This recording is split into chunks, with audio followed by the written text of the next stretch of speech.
Yes, I come by, time to push me by. Yes, I come by, time to push me by. Yes, I come by, time to. Today we're talking about a topic which is very close to my heart, ADHD and learning, both of them. So before we start, I want to give you a little bit of background of who I am. I've got dual nationality, Spanish and British, in case you haven't figured out the Spanish bit yet. And I came to the UK 30 years ago to Bath University to study biochemical engineering. And I didn't leave, I'm still here. Accent not going anywhere, but I'm still here. And before going into teaching, I went and worked in a chocolate factory, which has always been very interesting for all the kids that I've taught. I was in the celebrations team. And then I've seen Maltesers being made. Honestly, it's all good. And then I had a few years in the pharmaceutical industry working for Eli Lilly, who actually I didn't know at the time. I was involved in some of the processes that are manufacturing some of the drugs that are used for ADHD. But then I really always enjoyed teaching and educating. So I went back to King's College and got my PGC in chemistry. And I went into teaching science initially and then chemistry after in secondary schools in London, around the area of Kingston upon Thames, which is where I live. So 18 years teaching science, and then lockdown happened. And as everybody, we got the chance to get a really good close look to our families. And while I was teaching online, my children were learning online. And I realized that there were signs that were telling me that something was different, that their learning was different. They were finding it really difficult not to see their friends, not to go out, to have to be in front of a screen. One day I always tell the story where I was in between lessons and I walked into my daughter's room. She was having a French lesson. The French teacher was singing the Colors song, and she was sat with all her dolls out just playing. I said, don't you have to be like sat there singing along? She said, don't worry, Mommy, because I've taken a picture of myself like this. And I'm not going to hurt her feelings. And I thought, okay, as long as we're not hurting her feelings, everything's fine. But she was giving herself a break, obviously, which we all needed then. During lockdown, and with the challenges that perhaps were not as funny to tell, we realized that there was something in the mix that we were not quite understanding. And it was not just anxiety and difficulty sleeping. There was more that I was not understanding. So that's where I came into the concept of neurodiversity, and I threw myself into learning. So we're talking 2019, 2020, learning about neurodiversity, and I just could not believe that being so in love with educating, learning, understanding learning, it was about removing the obstacles to learning. How did I not know about neurodiversity? Then I wanted to know more, because that's me. Was my special interest is that learning. I love learning. So I had a look, and the only thing that you can do as a teacher in terms of teaching, in terms of neurodiversity applied to learning, is to become a dyslexia specialist. That's where the learning differences is more taught and learned about. So went back to the Institute of Education, and I was there a bit of the wild card because I was the chemistry teacher amongst mostly English teachers, mostly primary school teachers, and I was a secondary school teacher learning all about dyslexia. And then I specialized in neurodivergent learning and behavior. At the time, I was working in a very large grammar school where I spoke to the head teacher and I said, I want to run a lunchtime club that I'm going to call Brain School, who my son, who's sitting at the back, said, Mom, that's so lame, no one's gonna come. And I said, that's fine, I can do lame, let's run with it. And the first year, I had around 5 girls come in, but by the end of the second academic year that I ran this, I had around 50 girls that were involved at different times. And obviously, they were not on the SEN register because they're in a grammar school, right? So since then, my professional interest then became educational neuroscience, and I'm very interested in neurodivergent learning of all those neurodivergent students that can have access to mainstream education and should be in mainstream education, and in particular as well, those presenting with dual exceptionality. So that's where I came up. I founded my company, ND Bright Brains, which is education consultancy, and work with the schools. I train teachers, I train parents, and I train teenagers as well in ADHD and other types of neurodivergence. So this is what I'm going to be talking to you about this afternoon. You are very selected audience, so I'm going to hopefully ask you, and you probably already know some of the things, so I'll go not into as much detail as I usually go. But as a teacher, I need to start with some definitions. And the way that I present neurodiversity when I speak about it is that it's a natural variation, it's a natural biological variation in the human population of the brains and the nervous system. So the brain is the organ that we have taken longest to know more about, but in recent years, thanks to advances in technology and better images, we know that all brains vary slightly in structure, so different sizes, different parts of the brain, but also in connectivity. So the neurotransmitters, the chemicals that communicate different parts of the brain, they exist in different concentrations in different brains. So really, everyone's neurodiverse, not just some people, everyone's neurodiverse. But then there are some brains that work in a very distinctly manner to what we call the normative brain. And when we talk about neurotypical brain or the normative brain, we're really talking about statistics. We're talking about the majority of the brains. So neurodivergent brains, we know that they are a minority, but they are brains that will sense, think, learn, and communicate in ways that are noticeably different from what we refer to as the norm, the neurotypical brain, because they process information very differently. So everyone is neurodiverse, but not everyone is neurodivergent. And the percentages vary. What we are told is that it's around 20% of the population that is diagnosed neurodivergent. But of course, then you say, how many neurodivergent people are out there that are not diagnosed? But in any case, it is a minority. But the minority is not negligible. It is 20%. That is a significant percentage. That's not a genetic anomaly. So it is there for a reason. And we've listened today a lot about finding the right environment and how in the right environment, the best thing is to have this type of brain. And it obviously makes sense. So neurodivergent brains are there for a reason, and they are needed for the survival of the species, biologically speaking. So what is normal? And you might have come across this curve before.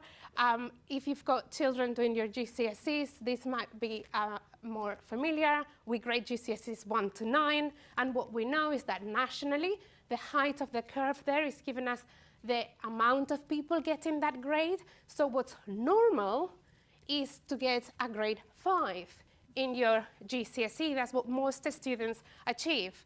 Between 4, 5, 6, that's what the majority nationwide in the UK will get. But then normal then is dictated by the performance of the majority. But then not always is advantageous to be within normal.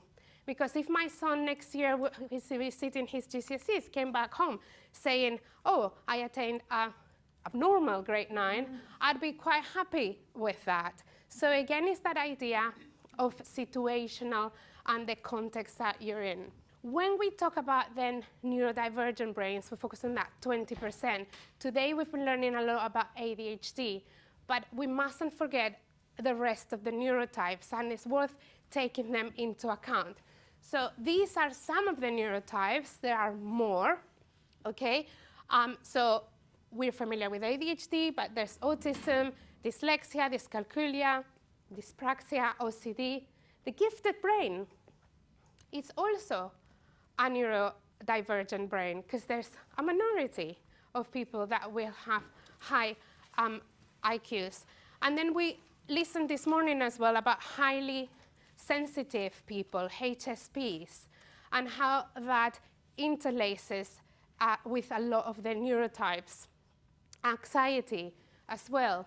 So it is related to the brain predisposition, but it's very co-occurring with a lot of the other neurotypes that we see there. So inevitably, what happens is that you will not belong, even though you might have a child or you yourself will have a diagnosis of ADHD. You obviously will not be strictly in one category, in one box. And that's why we say that when you meet one person with ADHD, you've met one person with ADHD, because the next person will be slightly different, because that's how nature is. Nature is not a factory that has a quality and the product is exactly the same. It's obviously you are a unique blend of traits. You may have some of them that accumulate to a certain neurotype, but you're likely to have some others too. So when some people say I'm a little bit ADHD, maybe they are right, they are a little bit, right? But they might not go over the threshold. The person that I find explains this the best, and I quote her in my talks, is Amanda Kirby, and she's got this Neurodiversity 101 newsletter, which is amazing, and she's got ADHD, she's dyslexic, she uses a lot of visuals in her infographics, and this is the one that I absolutely love. And she uses the different color balls to represent the traits of different neurotypes, and she says everyone has a unique mixture. And when your traits of a particular neurotype go above a threshold, then you'll get the diagnosis. So I have an ADHD diagnosis, which I had only 2 years ago, and it is because I've gone over the threshold enough for that health professional to say, yeah, you've got an ADHD brain. But then in the classroom, you can have any type of mix. And you can have a child that has a neurotype looking like this.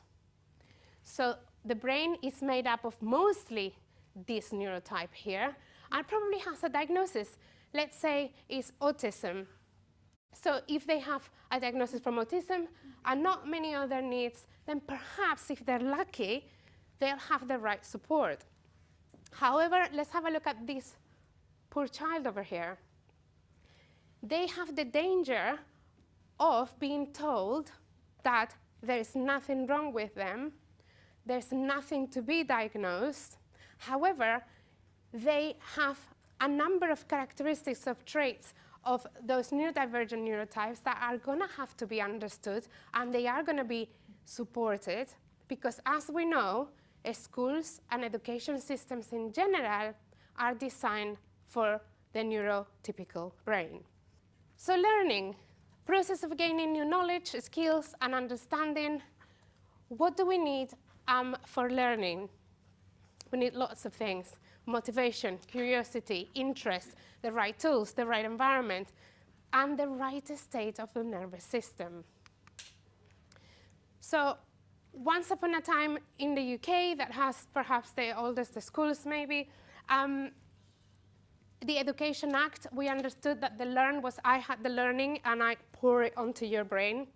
And then around the 80s, we started talking about differentiated education and multiple intelligences.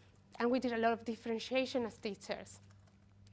But now what's really exciting is that we can start looking at education from a more scientific perspective using neurodiversity and educational neuroscience. If we have a look at the changes in 150 years since the schools were made, we can see how we've advanced in so many things, but actually the classroom has not changed much. And this is not the fault of the teachers. The teachers are very quick to tell you what they would love to do. And I have taken my class out into the fields to have a lesson out. But there are restrictions. Sometimes you're not allowed. You can't do that all the time. There's limitations to what can be done in a school. If we have a look at what a school day demand entitles, and this is a slide that is made on purpose to be slightly overwhelming. Hopefully I've managed. Because you've got to sit down in silence, listen for long periods of time, follow verbal instructions readily. Good working memory, because while you have to do something, you also have to hold information in your brain. You've got to cope with the fast pace. They're going to ask you, hands up, who knows the? You don't have the hand up, but I'm going to ask you. And you've got to have the ability to filter out a stimuli. If you have a smell heightened and someone has a strong perfume, you might not be able to concentrate as well. Your literacy acquisition and numeracy acquisition need to be in line with the age of your peer group. But also your social skills, your motor skills, your organizational skills, they've got to be in line with neurotypically developing children. Facial gestures, communication, needs to be in line with neurotypically developing kids. So no wonder that a child that is developing and cannot meet all of these demands may feel somehow a little bit upset, and they might have emotional reactions towards it. We might start seeing behavioral problems, we might see low mood, or they might conclude that they're just dumb, or all of the above. I don't know if you've seen this cartoon before. It's from a German cartoonist. I can never remember his name. But basically, this is how neurodivergent students sometimes feel. There's this serious man at the front saying that the exam is that we need to go up that tree. And obviously, monkey and bird are feeling very good about themselves. Everybody else is slightly more conscious. I was presenting this to the year 12s in the school I was working at the time. It was the grammar school. And I was saying to them, but you don't know, that little fish over here is a clever little fish. It's a grammar school little fish. And he is thinking, you want me to go up that tree? I'm going to go up that tree. And then he got his friends to help. So he sent the wolf into the forest to get some wooden planks, and he sent the seal and the penguin to the river to get some water. Then they built a slide, and the elephant with the trunk took the water and splashed the water over the tree. And as the water was coming out of the slide, the little fish went up. And so did the penguin and the seal and the wolf too when the water stopped. They were all very happy. They went up the tree. Elephant couldn't get there, bless him. And then that afternoon, little fish went home, and he was feeling a bit miserable. And he was like crying. And Mama Fish was like, what's wrong with you? What's happening? What did you do in school today? I climbed a tree. And then Monkey was over for play date. And Monkey was absolutely fine. He was jumping around, and he was fine. And then Mama Fish said, but look at Monkey, he's also climbed a tree. And what's wrong with you? And then the whole year 12s went, oh. I said, oh, no, that's not the end of the story. Because Mama Fish knows what it is to climb a tree every day. So come here and have a hug. And oh. So it was a good ending. But the moral of the story is that neurodivergent kids get really tired after the school day. And towards the end of term, we start seeing moods losing like sense of humor failures more often, and they get ill more often. Some of them don't get to the end of term. We'll get the colds, and we'll get the stomach pains, and we'll get the basically burned out. When adults place demand on children, they are designed for the norm. They're designed for normative kids, neurotypically developing kids. And as a result, then some kids will struggle and experience a lot more negative experiences. And we've listened this morning, excellent specialists telling us about the effect that it has in the nervous system, in the metabolic system, and I was so happy that I had this here, because ADHD kids and all neurodivergent kids present more stress symptoms than their neurotypical learners, which this effectively means that we're going to have elevated levels of cortisol, but also it will affect the metabolic processes. It will affect things like your immune system. It will affect your insulin resistance. It will affect how reactive your nervous system is. Everything that we heard this morning, but in the context of schools. So when I was telling the story to my daughter, which was at the time 10 years of age, this was 3 years ago, she drew this for me. She went away and drew this for me and said, "Mom, problem is that teachers, when they look at us, they think that we're all monkeys and that we can all climb the tree and that we're choosing not to climb the tree." So it's interesting, how do we as adults see children? Do we see these differences? Can we see these differences? Because a lot of these differences, when we talk neurobiology, are invisible. So we need to know about them in order to be able to interpret the signs. Do we see this difference as permanent? Because if we see a lagging skill, oh, she's disorganized. Oh, she's given up. She's really tired. Is that something that we want to perceive as permanent? Or is that something that we want to look at through the neurodiversity education neuroscience perspective, become neurodiversity-informed adults, and understand education as a continuous process, and identify those lagging skills, and understand how we can, as adults, from our adult perspective, support the development of those lagging skills, and understand that kids will develop at different rates, and perhaps, obviously, needing different strategies. So if we have a look at the ADHD neurotype in more detail, this morning we saw we didn't like the word disorder, definitely not deficit. We have a surplus of attention, and James this morning was telling us this is what they look at when they're doing the diagnosis. However, and I'm glad that I had this, that we shared. I didn't know what James was going to be talking about, but it's definitely a difficulty regulating. So we're a neurotype that we're either on or we're off. It's now or it's never. In school and in life, but in school, it can present difficulties because if you're not able to regulate your attention or your energy levels or your emotions, school is going to be more difficult for you. And there is very little understanding about why this is. Why is it that children are showing a lack of attention in the school? So obviously, there are explanations behind that the ADHD neurotype.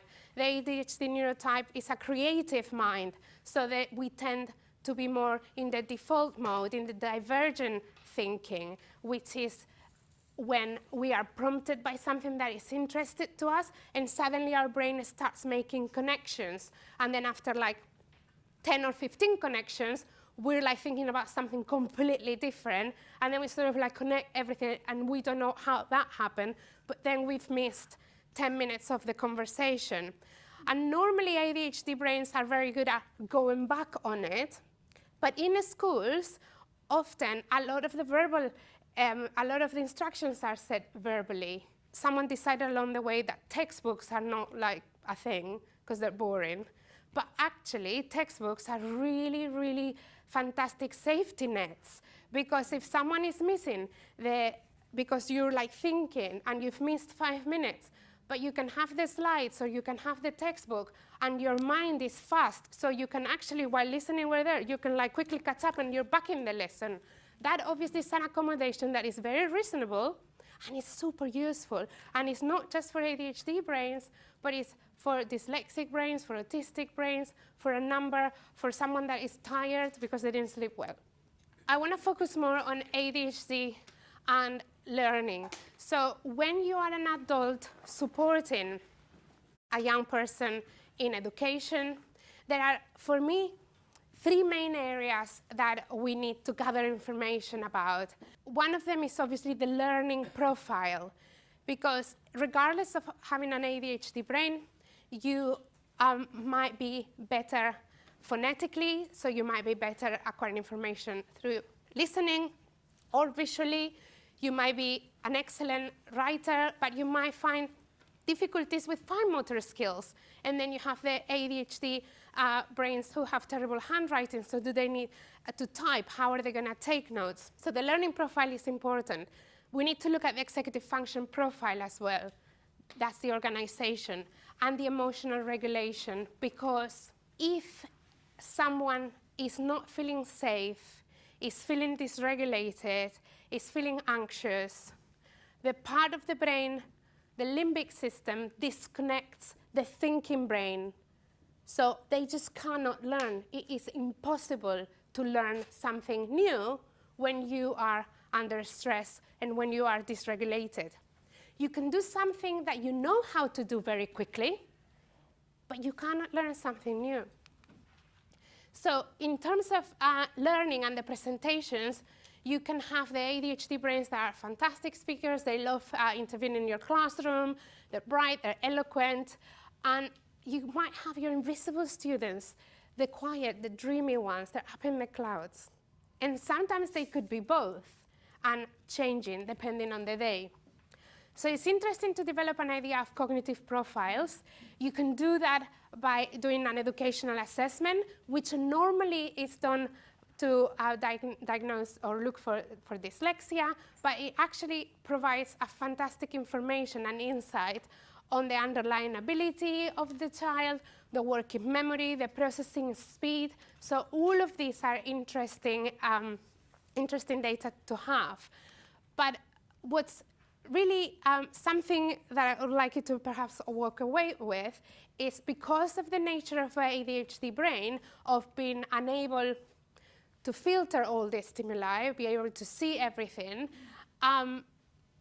in order to, so we know that the working memory is impaired. But why is the working memory impaired? Is it because perhaps we're taking everything in, so we've got less space to actually hold on to the information that we actually need to the task at hand, because we're thinking of so many other things? So something that really, really helps students is to think about how can they decrease their cognitive load. So how can they learn to take notes in a way that is not involving perhaps listening and looking and then copying? Can they have the slides? Can they use technology to help themselves? Can we teach them to use bullet points? Can they have the data in front of them while they're doing a question, or even better, a worked example while they're doing a question? And some teachers might say, oh, but that is cheating. They're not learning. Actually, they are. And that's my experience with all of the kids that I work with.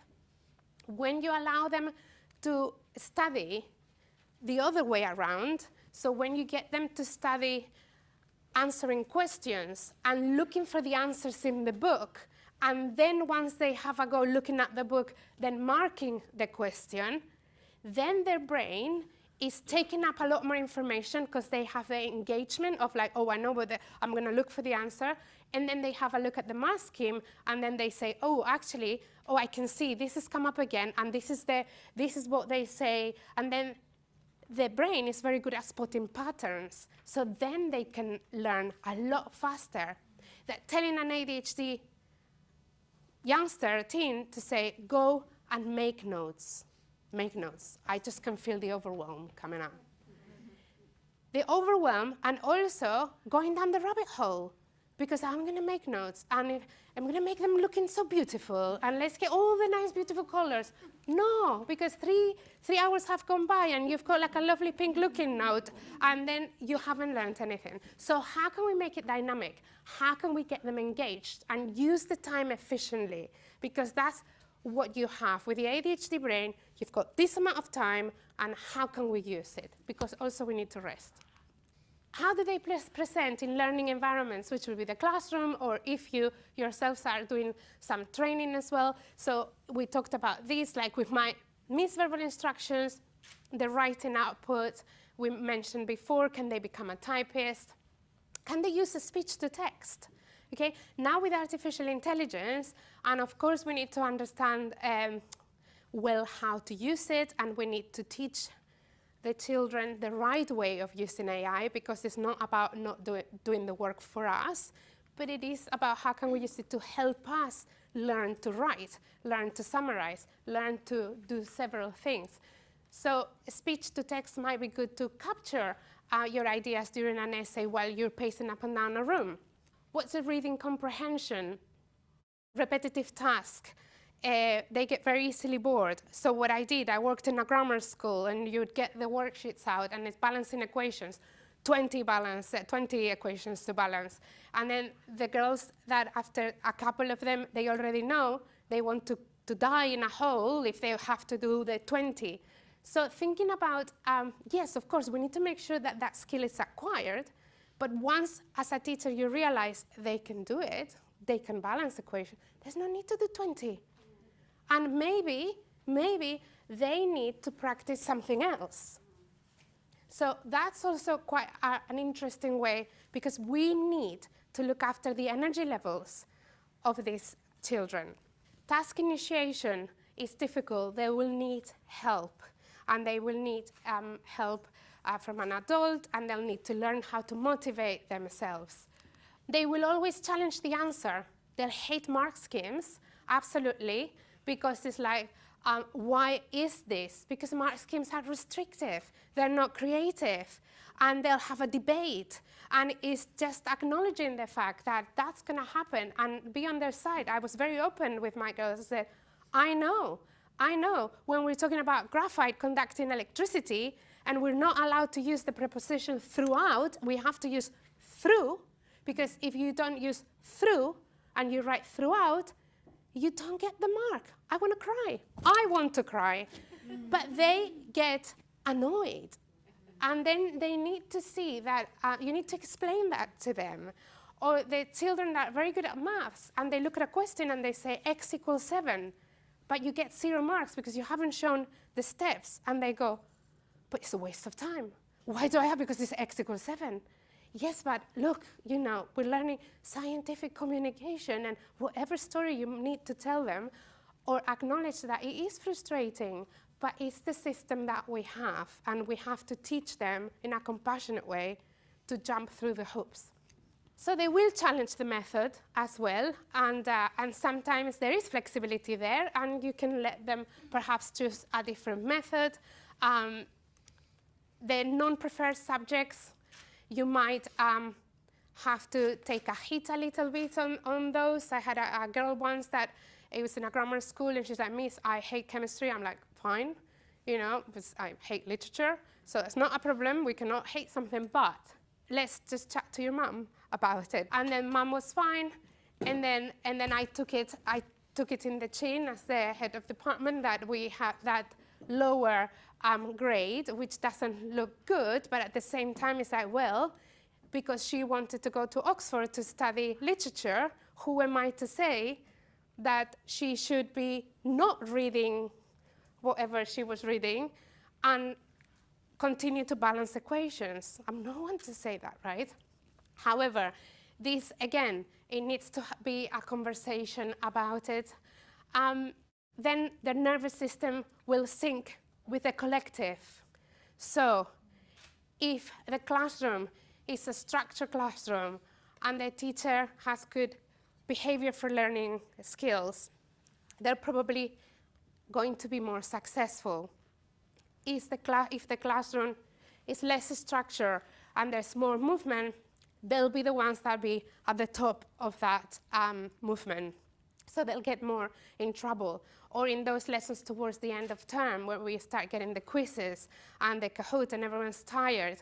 And those are the ones that we as teachers and educators need to look out for these children that will find a lot more difficult to regulate. So we need to provide structure, and we need to be kind and compassionate and really bring the neurodiversity perspective into the education spaces. So in examinations, I just on Thursday trained 50 invigilators. So now these some schools are realizing that these are moments that are very crucial. Of course, they're crucial, yeah? Actually, ADHD brains tend to be excellent under pressure. So in exams, they could be amazing. They could be like really good, provided that we have managed to teach them and they have managed to learn, they have managed to prepare themselves for it, okay? So if they know, they'll know it. However, they may misread the question and go down completely the wrong route. So the extra time is needed to check. And it's a skill that needs developing, because no child, no teen will want to like check their work too much. They'll be like, finish, I'm gone. But that's a skill. They need to know that they might miss something.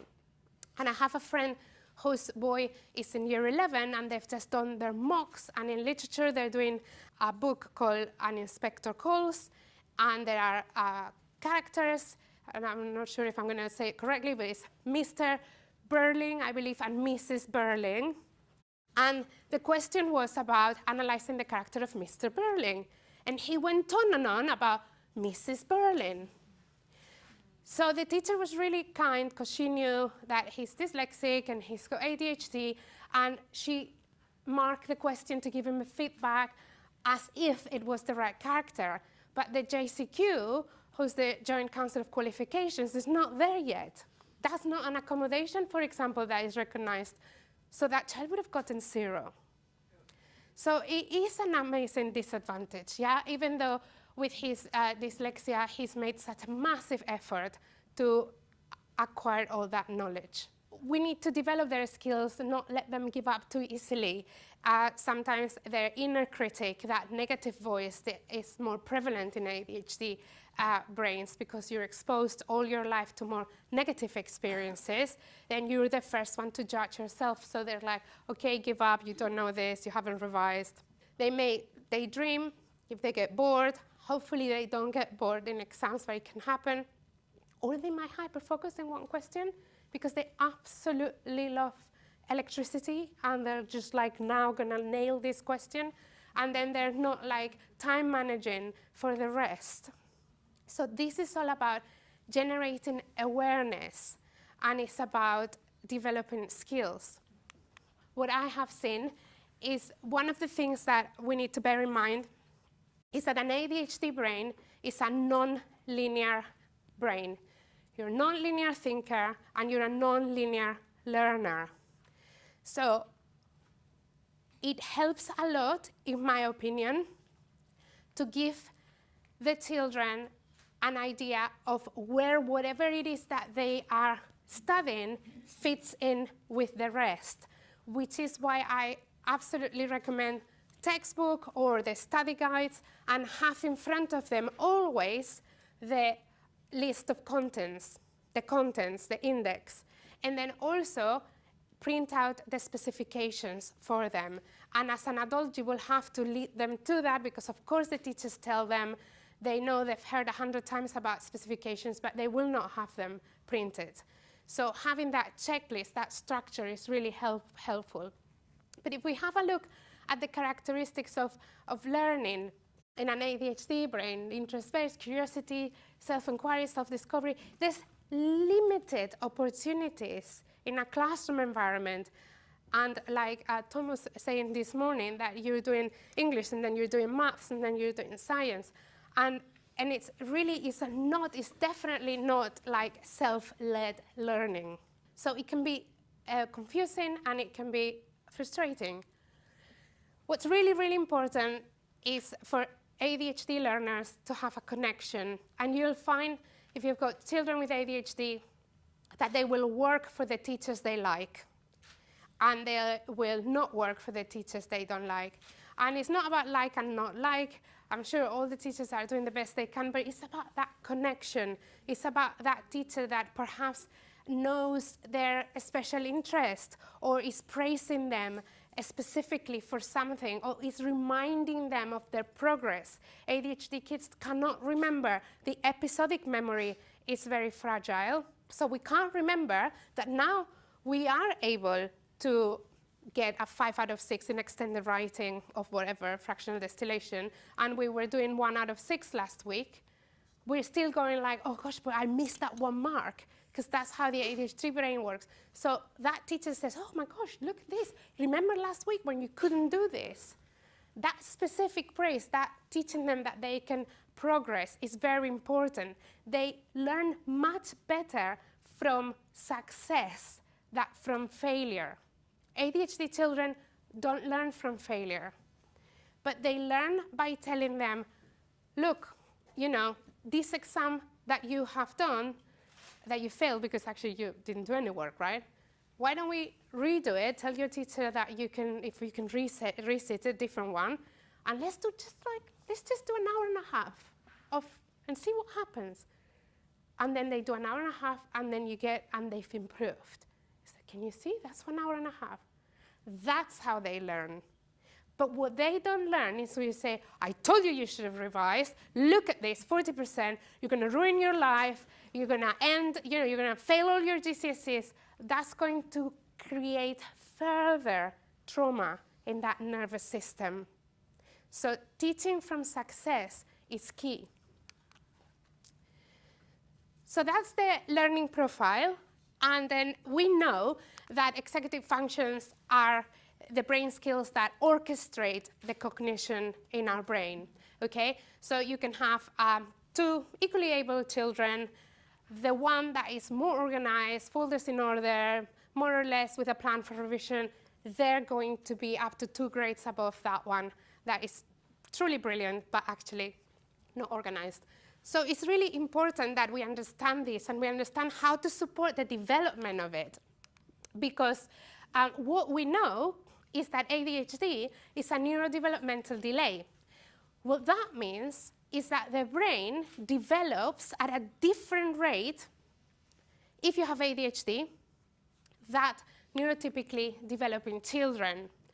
Intelligence will be consistent with age, but not the executive functions which reside in the prefrontal cortex, which is the part of the brain that takes longer to develop. And we actually know, research shows that children with ADHD will have less gray matter than the same age peers, up to 4 years delay. So when we're looking at a 16-year-old, even though, well, they're all taller than me, but like I'm asking them to do something, and they might be shaving, but actually, in terms of organization, they're like a 12 or an 11-year-old. So what do we do with this? And what we do is understanding the power of neuroplasticity. And neuroplasticity comes with practice. So we learned this morning about how neurons make connections, and those connections are made or are favored with practice. So we need to make sure that even though it's painful to get your child to perhaps clean the kitchen at night, because it'll take you 5 minutes and you won't lose half your glasses and plates broken, but actually you are providing them with the missing rungs that they need in that prefrontal cortex to be able to access the learning and realize the potential that they have. And that is practice. And practice at home is transferable to everything else and learning in the classroom. And then the last part is emotional regulation. Now, this we could be talking 2 hours about it. But then, of course, we've heard again today that the ADHD brain and nervous system is a highly sensitive nervous system. We know that children with ADHD by age 10, they are exposed to up to 20,000 more negative comments than their neurotypical peers. So what that does is that causes trauma. And it's trauma in your nervous system, which is the same as having a crash and developing a big, what do you call it? Bruise. Thank you. Living with 2 languages is difficult sometimes. Bruise. You develop a big bruise, and then, of course, when someone touches you, you might react because it's painful, because you've got that bruise. So we have more reactive. Apart from being highly sensitive, which that's continued to be, you also have accumulated trauma. And these will have more negative effects on you. So education is key. So yeah, you've got your inherited brain neurotype, And then you go out into the world, and then you have environmental factors, your social experiences, your teachers, the school, your parents' parenting style. And perhaps you have difficulty meeting those demands, which is causing stress. And then it has a number of consequences. So we see a lot of emotions sometimes running high in our ADHD children, and we see them going two ways. We see them either being more externalizers, and they're the ones that come to you angry and blaming the world for everything that's going wrong, stupid teachers, stupid tests, and they have perhaps behavior problems, yeah? And then you might have more the internalizers, the ones that are blaming everything. They carry the world on their shoulders. They don't want any help. It's all their fault. They say sorry continuously. They're really anxious. And of course, if these emotions are not understood and they're supported and they're processed correctly, they can lead to not very positive outcomes. So we see children with a lot of anxiety, eating disorders, self-harming, depression, etc. If you haven't come across polyvagal theory, I would really recommend it. It is fantastic for understanding the nervous system and how it works. We heard a little bit about the vagus nerve today already, but it's so important to understand this for learning as well, because everyone has what's called the rest and digest state, thank you, thank you, which would be that green box over there. That's your window of tolerance. That's when you're ready to learn, you're ready for social connection, to do your work, you're coping with life. And then you have a safety mechanism in place where if there is danger, then your nervous system will mobilize you. So if you're crossing the road and you see that double-decker bus coming towards you really fast, you're going to get mobilized to get out of the way. You're going to get that flight response. However, if you have a highly sensitive nervous system that is in an environment that is not suited for you, as the classroom is for a lot of children with ADHD, and you've got these years after year after year after year of negative experiences, what's going to happen is that your window of tolerance is going to be a lot narrower, and you're going to be a lot more likely to go out of it. And some kids will go into hyperarousal, like our externalizers. Some of them will go into hyperarousal, those that have chronic fatigue. They're really tired. So if we're not regulated, it's really difficult to engage in learning. Really, really difficult. So how do we teach our kids to be regulated? How can we help them widen the window of tolerance? And then that's where all of the fundamentals that we were listening in the other talks today, getting the right sleep, getting the right food, sports, all of that fundamentals of well-being need to be there, the right supplements. But also, can we start introducing them? And this is quite difficult. The easiest one is breathing. Can we start introducing them to breath work, to yoga, to vagus nerve stimulation? Like my children love the ear massages that were mentioned today, for example. Tapping, EFT, if you haven't come across it, very interesting. So all of this is very, very important part of the well-being that is going to sustain that. And also remind your children that school is temporary, because they think that it's the whole life. And of course, there's no end in sight, yeah, and this is terrible, and it's awful. But encourage them to explore their strengths and praise their strengths, their interest, and that it's okay that it will end at some point, but can we learn to learn the best we can? And emotional co-regulation is very important. As the adults, we need to be very aware that our nervous system, the state of our nervous system, will affect our children as teachers and as parents. So working on that, it's very interesting.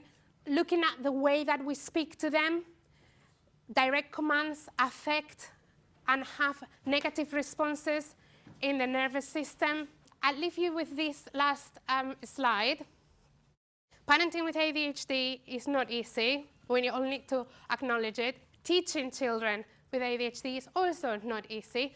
So we need to acknowledge the difficulty and become neurodiversity informed. Parents must be neurodiversity informed, teachers need to be neurodiversity informed, and there needs to be collaboration between the school and home. And when the children are mature enough, they need to take on ownership. So we need to find a way of making them accountable.